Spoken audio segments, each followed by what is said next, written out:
Hey there, I'm going to give you a quick introduction to meditation practice and mindfulness. Some people will wonder kind of what's the difference between mindfulness and meditation.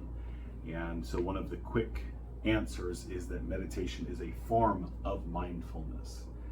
And so when I begin this workshop, and I've done this for about 10 years now, when I've done this workshop, usually I'll ask people, how many of you have tried meditation in the past? And out of a group of 10, there are probably 4 or 5 people that will raise their hand. And so I'll ask, what kind of meditation have you done? What's your experience been like?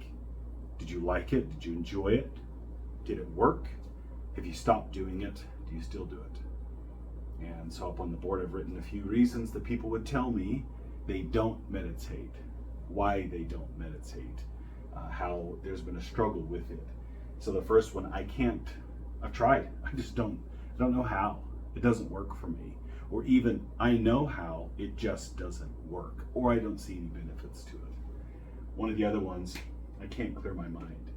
So we'll have people all the time say, I lit candles, I lit incense, I cleared the room, I was breathing, I was doing all of the things that you tell me to do. I just couldn't get rid of my thoughts. The next one, I don't have enough time. I hear that a lot. I probably use that excuse quite often. I don't have enough time for this, whether it's reading a book, whether it's exercise, whether it's doing things I love for self-care or whatever it is. That issue of having enough time tends to be one of those culprits for us. So after this workshop is through, I trust fully that you'll be able to recognize how you do have enough time. And by practicing mindfulness, you will actually notice that you have more time in your life, particularly to do those things that you love. I had taught this workshop for 8 or 9 months, and doing the standard gig, asking people, why don't you do it? And then getting to the bulk of the content, and then over on this side, some tips for how mindfulness practice can go better, can be more successful. And as I was asking that day, as I was asking the why nots, we got through the typical ones, the traditional ones, and somebody said, I can't meditate. When I do, when I clear my mind, what happened to me comes back, and I can't handle it yet. That one floored me. I wasn't prepared for that response that day.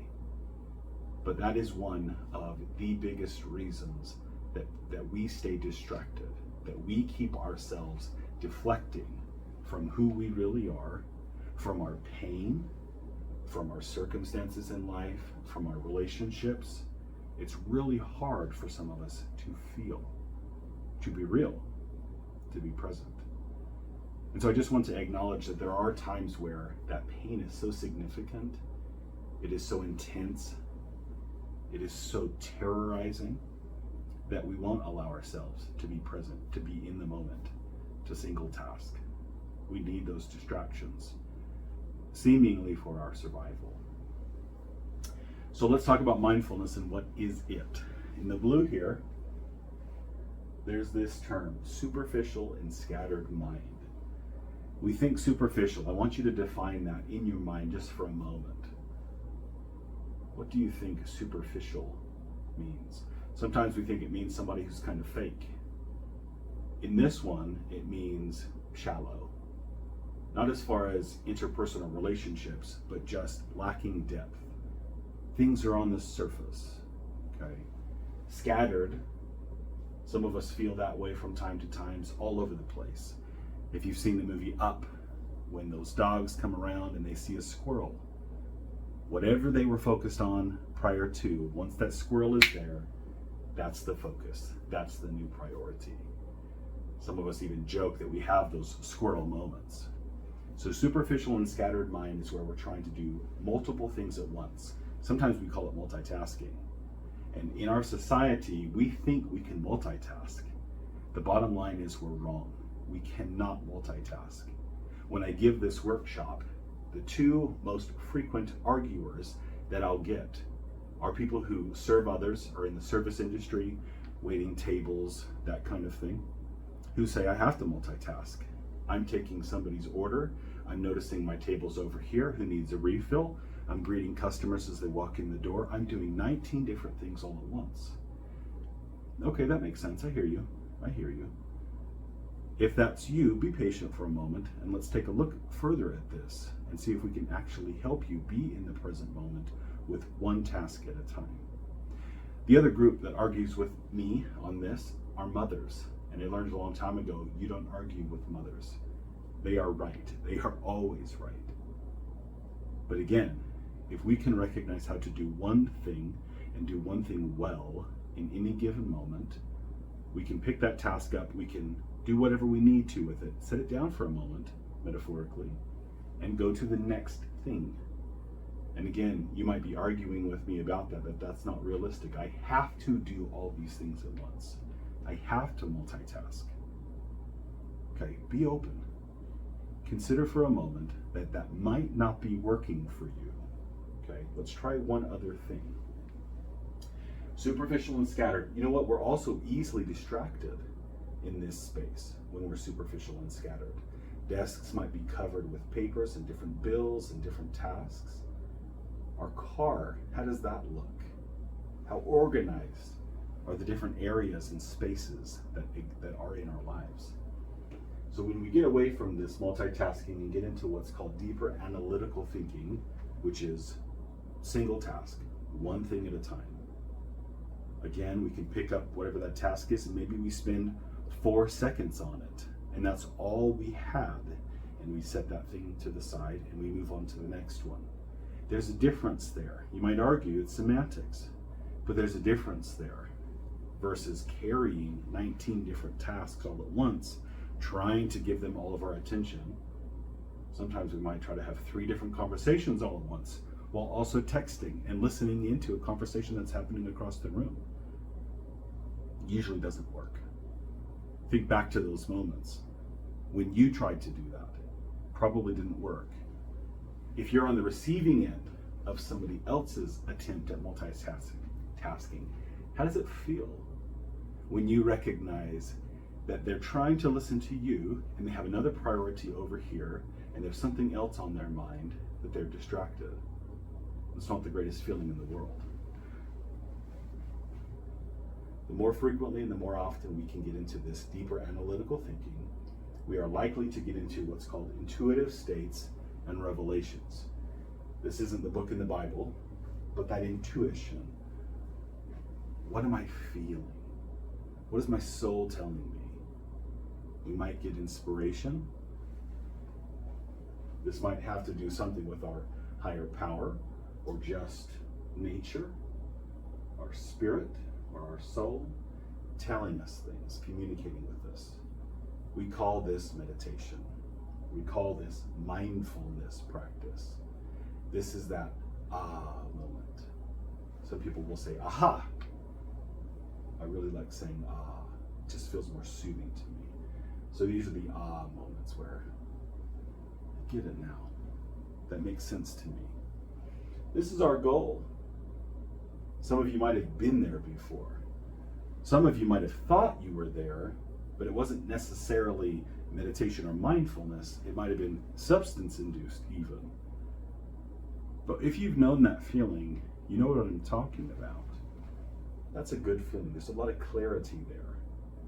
A lot of times we'll get answers to some of those difficult questions that we have about life, maybe about relationships, maybe about our goals, our priorities, sometimes even bigger things.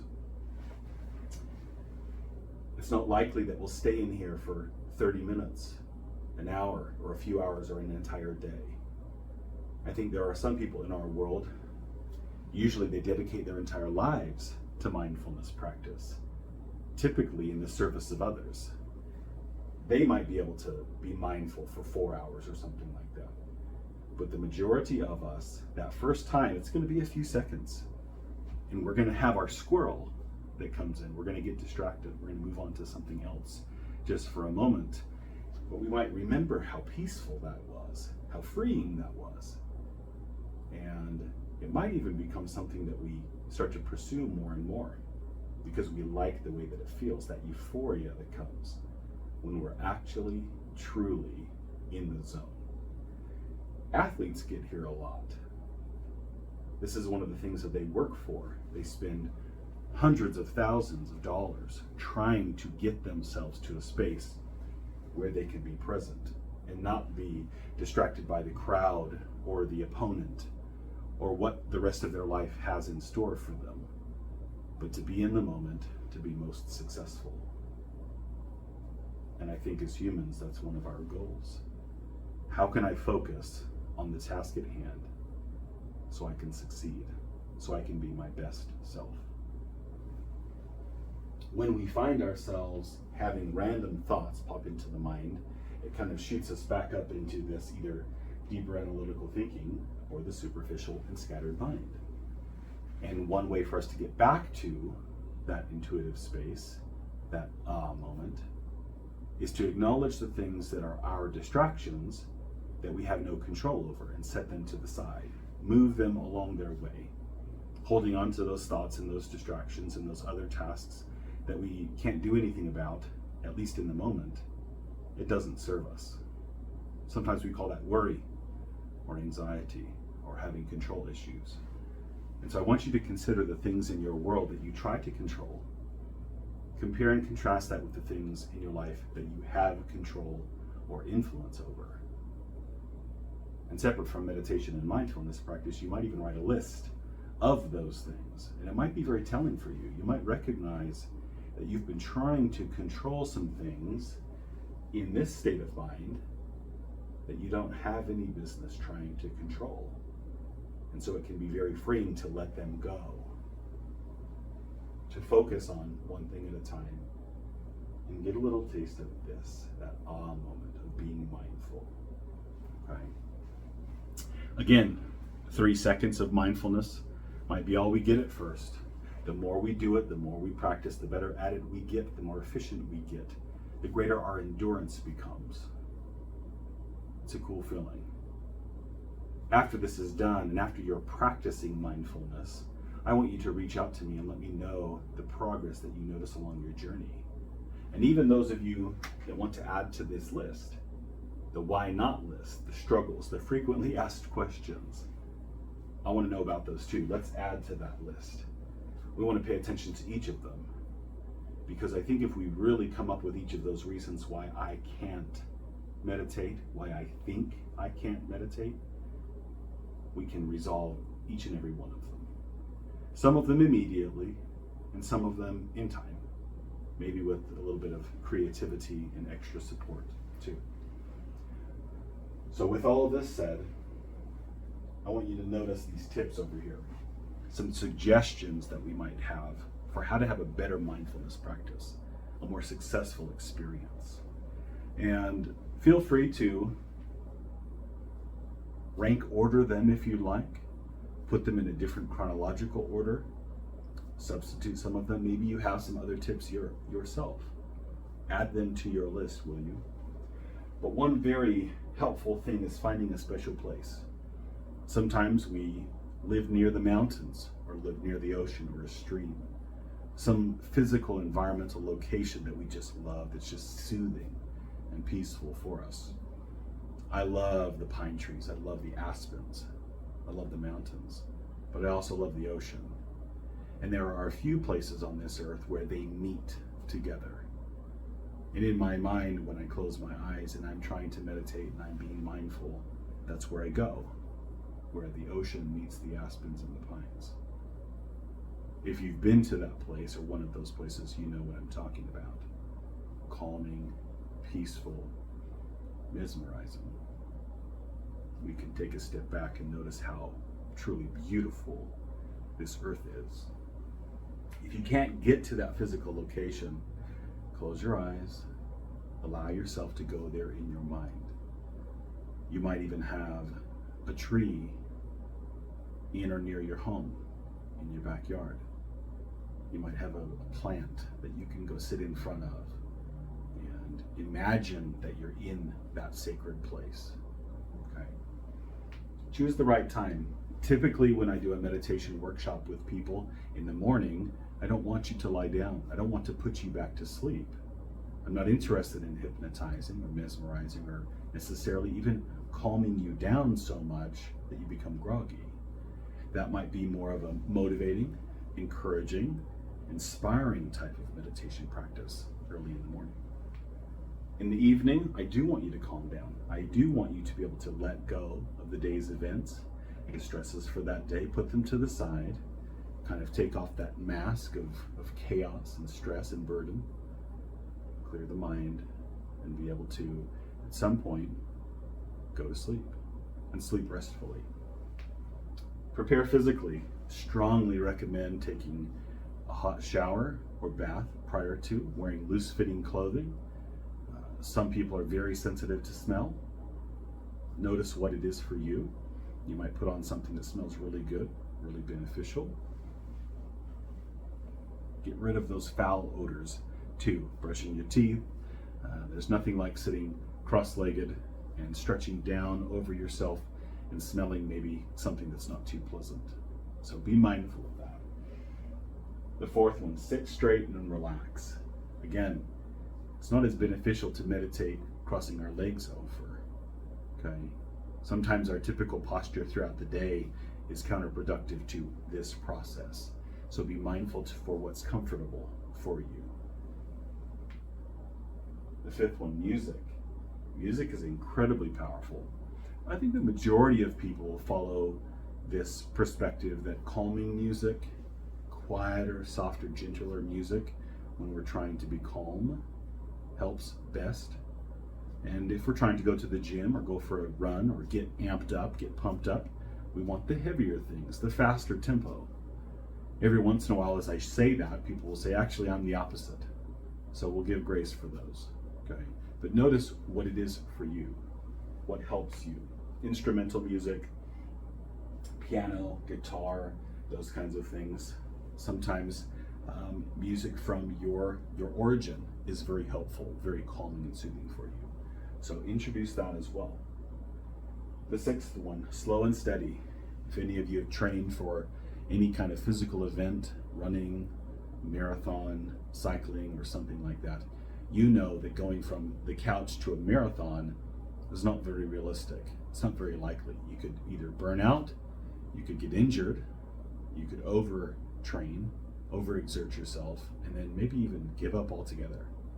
And so again, going back to this, to get to that intuitive states, in order to actually have the moment and have it last longer, we have to recognize that I might get 3 seconds at first. I might get 10 seconds. And eventually 2 minutes of being in the moment, being in the zone. I'll love it. I'll enjoy it. And over time, 5 minutes, and maybe 10, 30 minutes, and so on. But we have to practice it. We have to be consistent with it. Be patient. Give yourself grace. Slow and steady wins the race. The seventh one, breathe. A lot of times we hold our breath as we start to focus on clearing the mind. We might forget to breathe. So breathe slower, breathe deeper, and really pay attention to the chest and the belly rise. As you inhale, notice the change that happens. You might even stretch your lungs a little bit, expand their capacity to inhale good air, good oxygen. And as you go to let go of that, notice how you feel as you exhale. Force out more air than you typically do, noticing how you reset different parts of your system. Okay, pay attention to that, but remember to breathe. And the last one, amongst any others that you might add in, is journaling. Keeping a record. Keep track of the progress that you make in your meditation, in your mindfulness practice. A lot of times people will say to me that when they're mindful, that's when, again, they're getting these kinds of revelations or inspiration or messages from their soul, their intuition. And as we get distracted again, we tend to forget about those things. So it can be very helpful to keep a notebook or journal nearby so that you can write your feelings, you can write your thoughts, anything that comes to you as you're learning to be more and more mindful along the way.